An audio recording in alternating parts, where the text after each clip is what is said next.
Lamia the Hellspawn? I will take that as a compliment. Today we're talking about Lamia, whose name I already got wrong in my last video. Lamia is apparently a pretty minor boss from Genealogy. She's a sword infantry with 45 HP, 45 attack, 48 speed, 39 defense, and 26 res. Lamia has a speed super boo and the typical swordmaster stat spread. She does have a little bit more HP than you'd expect. Lamia's weapon is the Forged Sword Plus. This is the exact same as Wallace's Forged Lance from last month. At start of either phase, grants plus 6 attack and defense to unit and allies within 3 spaces. The user gets plus 5 stats in combat. They deal true damage equal to X and get flat damage reduction equal to half of X. This X value is the highest total field buffs among the user or allies within 3 spaces. Forged Sword is a simple attack and defense buffing weapon. You're going to want to get Lamia speed and res field buffs too, because the more field buffs you have, the more true damage and flat DR you're going to get. Luckily, if your field buffs get neutralized, Forged Sword can borrow from nearby allies. In general, Forged Sword is pretty simple, not too bad if you have full field buffing. For the rest of Lamia's base kit, she has Dragon Fang for her special. Her C skill is Speed Smoke 3 for enemy phase debuffing. She can use the speed advantage for Velocity 3. This is a 40% dodge damage reduction B skill with no guard. Lamia is the first non-5-star unit to have this old dodge skill. It's a decently valuable free-to-play source because it now upgrades into Nocia Void. If you don't plan to use Lamia, Velocity is still a nice pickup. For those who do want to use Lamia, the neutral nature will grant plus 1 HP, attack, and defense. If you want to go fast, the speed super boo will grant a full plus 4 extra speed. That's very tempting. For free-to-play comparisons, Lamia is the only non-5-star sword infantry since Gladiator Ogma. Well, Gladiator Ogma is also a Gen 10 unit, and he's got a comparable offensive stat spread. Lamia has higher HP, speed, and res, while Ogma's got more attack and defense. Generally speaking, they are still similar speedy sword infantry of the current beastie generation. Without a unique weapon, Lamia does have some competition who has already been fully mergeable for a while now. Besides Ogma, we have no shortage of fast sword infantry heroic Grail units. Colin, Lumera, and Holst are pretty similar. If you're looking for units who can deal with magic damage better, then there's Fallen Lloyd and Yen Fei who have higher res stats. For Demos, we don't have a Gen 10 sword infantry, but again, there's no shortage of speedy sword users. Oji and Kagetsu are probably the closest to Lamia with a higher defense focus. If you want a more balanced offensive spread, then Jessie, Inigo, and Lapis are all options. If you're in the business for something different, Skullhawk is still our high defense dude, an interesting candidate for things like Patience and Dual Brave Vikes kit in general if you don't need that free copy.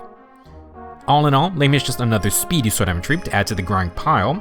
She's a current gen option, but Gladiator Ogma has also been occupying that spot for a while now for those that wanted a merge project.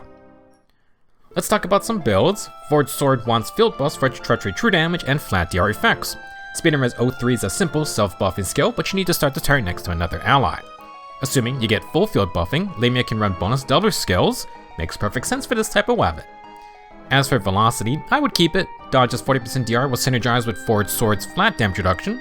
Since we have no guard, you can try to run Flashing Blade, Darting Breath, or just times Pulse. While Dragon Fang is nice, it's a bit tough to trigger, so you may want to drop down to a 3 cooldown Draconic Aura, Luna, or Bonfire. As a faster unit, Lamia would like no follow-up, so she doesn't get messed up by follow-up skills from slower enemies. You'll probably have to use Sacred Seals for that though. Now for triggering specials, Lamia can use Attack and Speed Finish. You can get the tier 3 Attack and Speed Finish from Winter Zelkov now. From this month's Ephemera, we do have Felix. Felix can give Attack and Speed Finish 4, Speed Smoke 4, and Godlike Reflexes. Not too shabby for a free common manual. Speaking of, the Ephemera and Heroic Grail Kadea Nino also has Attack and Speed Finish 4. She can give times Pulse 4 as well. Due to our Tempest Trial situation, technically a unit like Kadea Nino is now a source of free budget skills. Does this mean Attack and Speed Finish 4 and times Pulse 4 are budget options now? What about Distant Counter from Year's Ash, Forest Save from Takumi, or Clash 4 from Young Elliewood? I don't know. What I have decided is that Divine Code common manuals are basically in this same category. On top of the usual premium build section, I wanted to list relevant skills you could use from the past 2 normal Divine Codes groups, the 5-star Tempest Trials units, and then somewhat recent Ephemera. I'm not going to talk about every single unit here, but you can pause the video to see if anything interests you, assuming you have Divine Codes, of course. Now for the normal 6 and normal 7 Divine Codes, they go from cheapest at the top to more expensive moving down. I've underlined a few cheaper units with decent kits. Felix can give his whole kit if you use Winter Zelkov for the Attack and Speed Finish 3. If you wanted to pre-charge Godlike Reflexes, Edward has Buffer 4, but you're gonna need Times Pulse 4 as well. For a more spicier kit, Stefan has Gust, Hiring Call, and Brutal Tempest. That's a pretty fun setup, but you'll need the tier 3 Tempest skills to get everything. For some other standouts, the D bonus doubler units in the normal 6 group could be fun with Forged Sword. Obviously, the Attune units have some really great skills, like basically every fast infantry would love Ryoma's kit. Onto our usual premium build section. She's not available right now, but Chosen Furon brought Speed and Res Faith, which is the perfect stat combo for Forged Sword's attack and defense. You can use attack and speed Faith, but with full field buffing, you're gonna get the most out of Forged Sword. Faith's Bulwark plus D bonus doubler for distant counter is a pretty typical mixed face build. This lays the groundwork to use Nelsia Void for Nelsia Disrupt. Unfortunately, you're gonna lose no guard from velocity with that. Another way to get it back is with Tempo, Sacred Seal, or Echo. Another way is to use Duelist Blow and move distant counter into the Sacred Seal or Echo slot. The main issue if you do that is, well, how are we gonna charge our specials? Faith gives -1 cooldown, but ideally we'd want a little bit more, like a breath type cooldown effect. Now, Arch Rival and Comet do have their own cooldown perks, but starting at 5 cooldown is pretty high. Without Sling, Shatter Slash can be more accommodating, potentially. Lamia doesn't have debuffs for its built-in Sabotage effect, but you could swap over to the Arena Sword Plus for speed and defense shackle debuffing. Obviously, Lamia would still like attack debuffs if you can get those. I don't have a set build on screen, but Lamia can run support builds thanks to the recent inheritable swords. Forged for attack and defense buffing, Arena for speed and defense shackle debuffing, and then there's Serving Knife for incited and breath type cooldown. Serving Knife doesn't have flat damage reduction, but it grants an extra action after assisting. It's a really cool weapon for Favor or Rally plus Ruse setups. Since Lamia's base HP is decent, you could tack on Infantry Pulse for more team cooldown. You could run Instruct or Dual Support. Going back to Forged Sword, Oddspeed Wave could also add like a 3rd field buff for allies while Lamia gets no follow-up. Lots of decent options. Continuing with more combative builds, Arcane Renegade can add some cooldown into the mix. Sling plus Preempt Pulse. You can run the new Burst of Tempest for another Preempt Pulse effect, but Infantry have so many other cooldown effects. Times Pulse, Pulse On, Lagu's Friend / Loyalty, etc. For a general speedy build with some survival, Duelist Blow plus Parap is really nice. You get Tempo, debuff neutralization, and are just tougher to double. Parap does have a 3-space range condition, so if you're concerned about that, you can also just go with the Nelsia Void / Harrowing Call type skills. While Lamia can use Potent Finish, she could also get Potent from the Sacred Seal or the brand new Puissant Echo.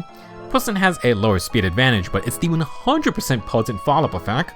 Instead of Burst of Thunder or Tempest Burst, you could go Pulse Tempest F to go all in on the follow-up damage. For other skills, Lamia can use Slice Swift Sparrow, Perfect Attack and Speed, or the Hot Swift Spectre, which gives Kanto from the A slot. For B skills, Low Finish is fine, or you could use Execution Breath for cooldown. There are tons of Echo skill options: Tumultuous, Times Pulse, Tempo, Nelsia Disrupt, Distant Counter, and even Momentum. I know we've been on a heavy cavalry unit streak for new units, but Infantry can get to use Momentum and Puissant Echo.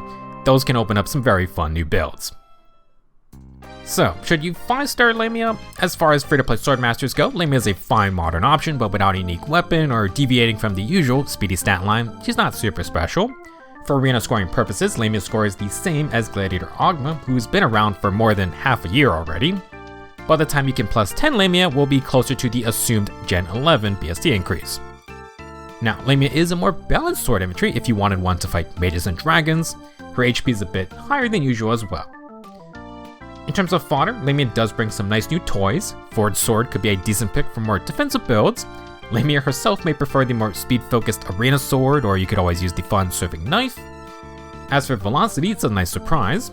Super rare dodge skill before Nelsia Void was introduced should make inheriting from units like Brave Mill Ballet a lot easier. In conclusion, Lamia is a decent modern sword infantry, but we have no shortage of these types of units. Very tough to stand out in this class. However, being a melee infantry unit means you have tons and tons of build options for those looking for a merge project. If you want to use Lamia, she'll do just fine. That's all I have to say for this video. Go beat Lamia's Grand Hero Battle Map. Thank you for watching, and I will see you in the next video.